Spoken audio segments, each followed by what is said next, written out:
கர்த்தர் ரட்சிக்கிறார். ரட்சிப்பதற்காக தன்னையே ஒப்பு கொடுத்தார். ஆண்டவர் தான் எல்லா மனுஷரையும் ரட்சிக்கிறார் என்பதற்கான சாட்சி ஏற்ற காலங்களில் விளங்கி வருகிறது. அதாவது என்ன தெரியுமா, ஏற்ற நேரத்தில் ஒவ்வொருவரையும் ரட்சிக்கிறார். அவர் இவர்களை ரட்சித்தார் என்பது ஒவ்வொரு காலகட்டத்தில் ஒவ்வொரு நேரங்கள்ல அது விளங்கி வருகிறதற்காக கர்த்தருக்கு ஸ்தோத்திரம். ஆமென். என்னை ரட்சிப்பதற்கென்று ஒரு நேரத்தை வைத்திருந்தார்.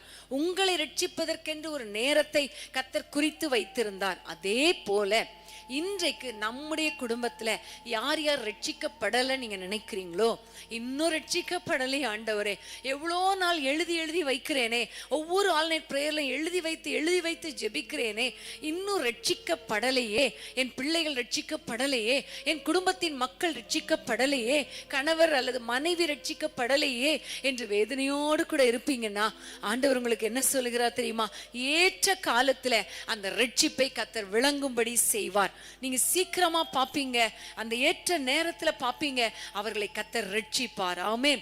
இப்ப நம்ம எல்லாரும் நம்முடைய குடும்பத்தின் ரட்சிப்புக்காக ஏற்ற காலத்துல அந்த ரட்சிப்பு விளங்கும்படி வெளிப்படுத்தப்படும்படி ஆண்டவரை நோக்கி ஜெபிக்கலாமா?